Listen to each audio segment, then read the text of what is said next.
For years, I watched my sister act like the sun rose and set on her. Every family dinner, every holiday, every random Tuesday phone call. Melissa got the softer voice, the longer hugs, the "oh, don't worry about it" when she showed up late. Meanwhile, I got the raised eyebrow if I was 2 minutes behind schedule. I used to joke about it to my husband, but it wasn't really a joke.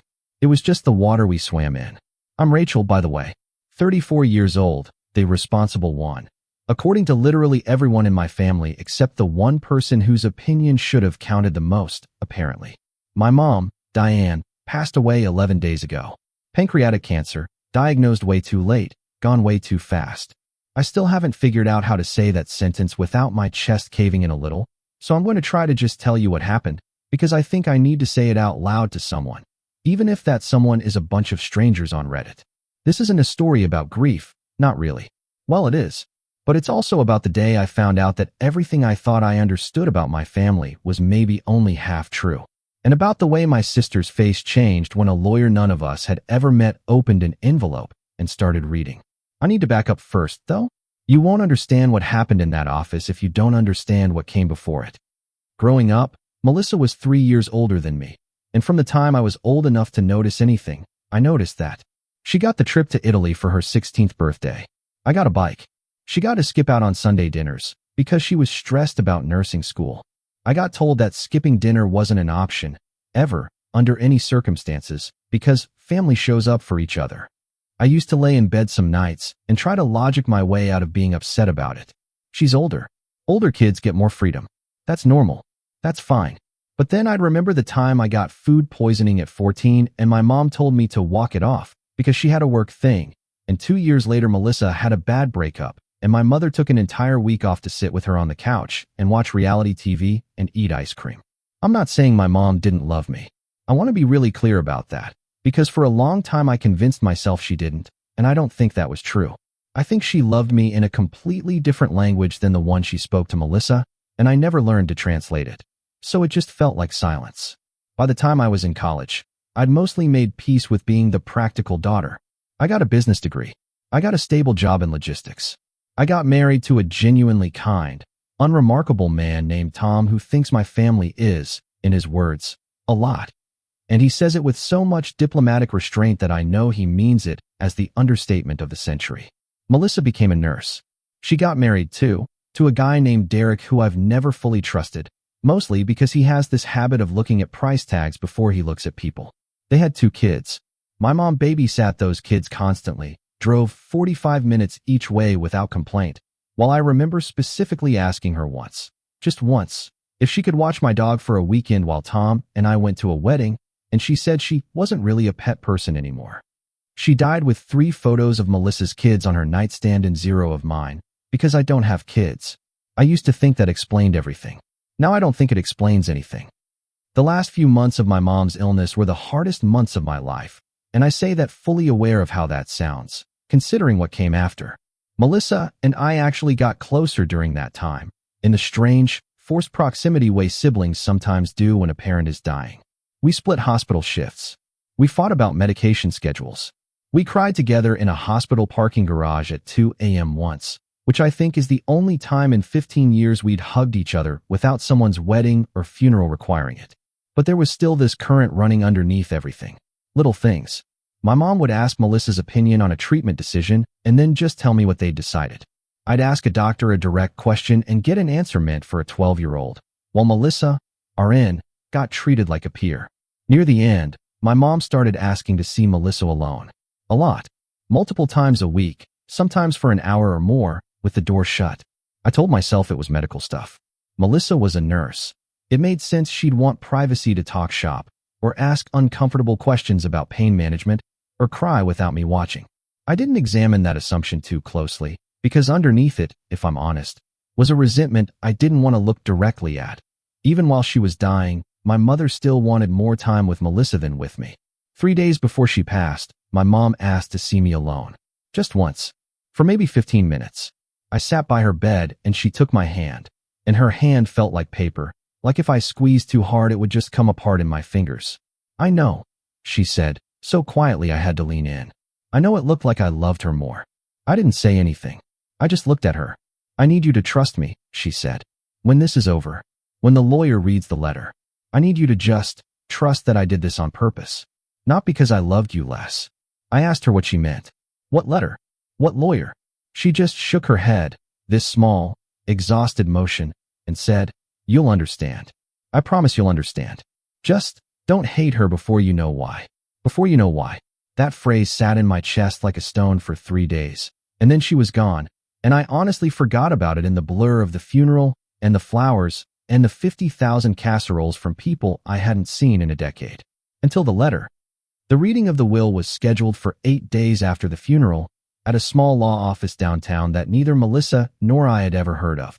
My mom hadn't used the family lawyer, the one who'd done my parents' divorce paperwork back when I was 19. She'd found someone new, someone named Harold Voss, a guy in his 60s with reading glasses perched at the end of his nose in a manner so gentle it made me nervous, the way doctors get extra gentle right before they tell you something terrible. It was just the two of us, me and Melissa. Derek had offered to come, and Melissa had told him, in a tone I found strange at the time, that she needed to do this alone. Tom drove me and waited in the car because I told him I needed to do it without him too. In hindsight, I think some part of me knew this wasn't going to be a normal reading of a will. I think some part of me had been bracing for something since that conversation by her hospital bed. Melissa looked terrible.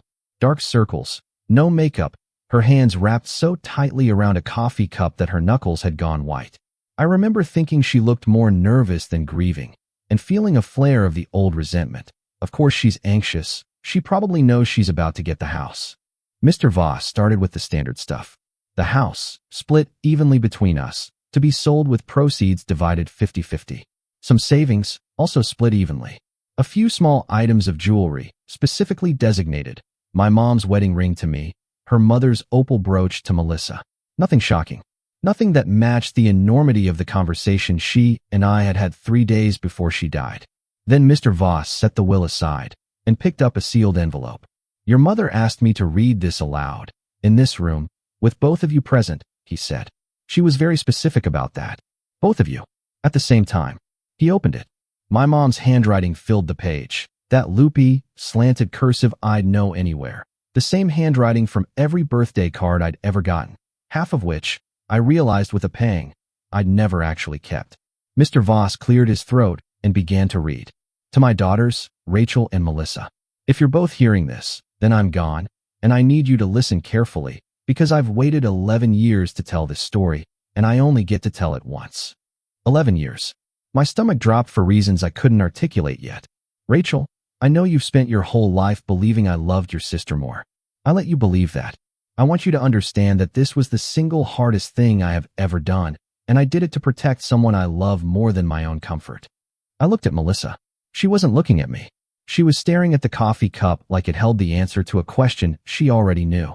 11 years ago, when Melissa was 26, she came to me in the middle of the night and told me something that changed both of our lives, though only one of us knew it. She was diagnosed, that year, with a genetic condition, one that runs in my side of the family, one that I didn't even know I carried until her diagnosis forced me to get tested myself. My hands had started to shake. I didn't know where this was going, but I knew it was going somewhere I hadn't imagined. It's called Huntington's disease. It's progressive. It's inherited. And there is no cure. The room went very quiet. I heard the air conditioning hum. I heard Melissa's breathing, ragged and shallow. If you enjoy real stories like this, subscribe, because what happened next changed everything for me. When Melissa found out she carried the gene, the first thing she asked me, not about her own prognosis, not about treatment, not about anything for herself, was whether you could be tested too, Rachel. Because it's a 50-50 chance for each child of an affected parent. She was terrified for you before she even let herself be afraid for herself. I felt something crack open in my chest. I want to be honest with you both, in a way I never let myself be while I was alive, because I was a coward about it, and I'm sorry. Melissa asked me not to tell you. She said if you knew there was even a chance you carried the gene too, it would change your whole life. That you'd stop making plans, stop trying for the future you wanted, live under a shadow that might not even be real for you. She said she couldn't do that to you. She said, let her have the life I might not get to have. Let her be normal. Please, Mom. Just let her be normal. I don't remember deciding to cry. I just remember realizing at some point that my face was wet.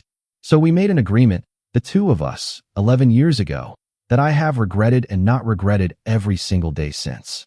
Melissa would get tested, quietly, and manage what came of it privately, with only me as her support, so that you would never feel pressured to test yourself, never feel the weight of a diagnosis that might not even apply to you.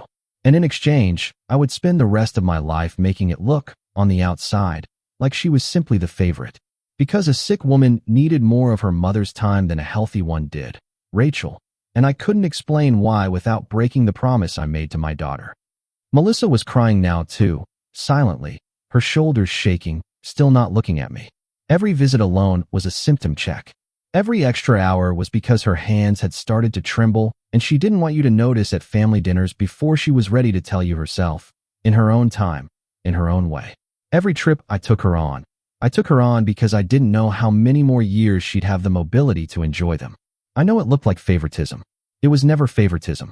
It was two women trying to give a third woman, you, Rachel, a normal life, at the cost of you believing something about our love that wasn't true. I turned to look at my sister. Really look at her, for the first time in longer than I wanted to admit.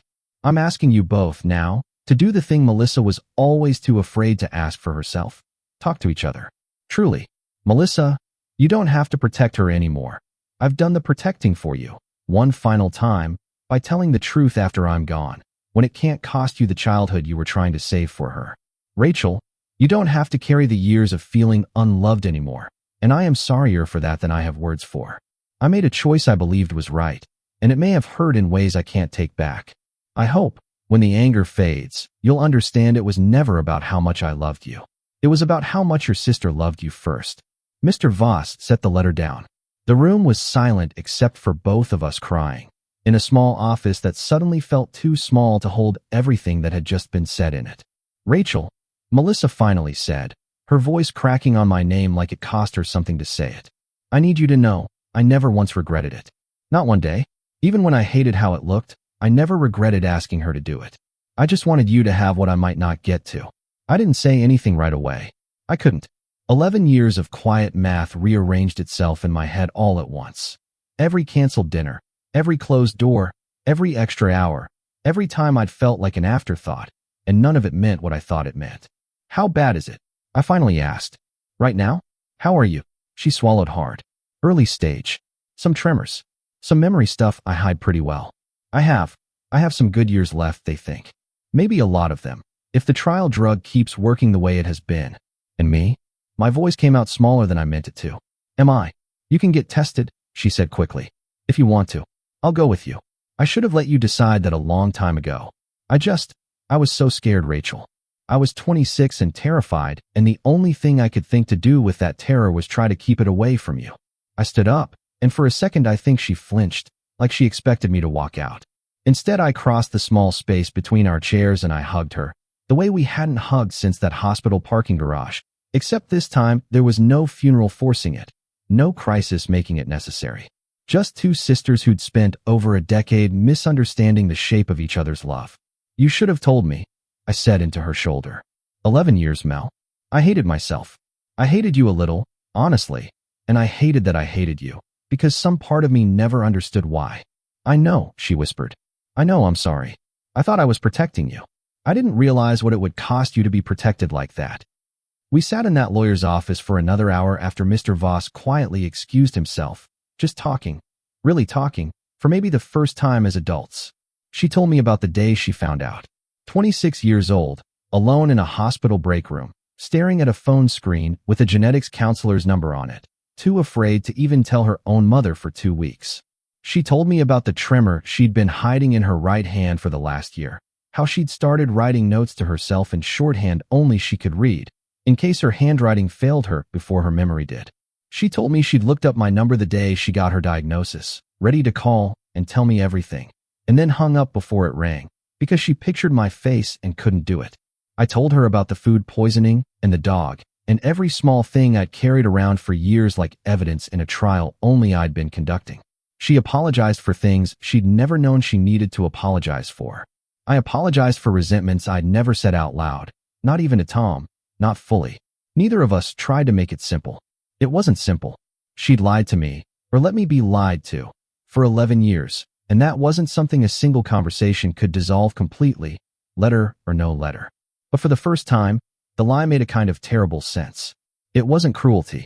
It was love, badly translated, filtered through fear and a promise made too young by a woman who didn't know how else to protect someone she loved. I got tested 6 weeks later. I don't carry the gene. When the counselor told me, I cried for an entirely different reason than I expected. Not relief for myself, but grief, sharp and sudden, for my sister, who did. Melissa and I talk every day now. Not about symptoms, mostly, though sometimes about those too. About stupid things, what Tom burned for dinner, what her kids said at school, whether Derek is ever going to learn to load a dishwasher properly. Small, ordinary, unremarkable conversations between two sisters who spent over a decade being strangers wearing the same last name. I think about what my mom wrote in that letter sometimes. That it was never about how much she loved me. It was about how much my sister loved me first. I used to think I understood my family completely. I understood nothing. I understood a shape my mother and sister built around a truth they thought would break me, and I mistook the shape for the whole picture. My mom was wrong about one thing, though, and I told Melissa this the last time we talked. She said protecting me meant staying silent. But the only thing that actually protected me, the thing I needed all along, wasn't silence. It was the truth. Just 11 years too late.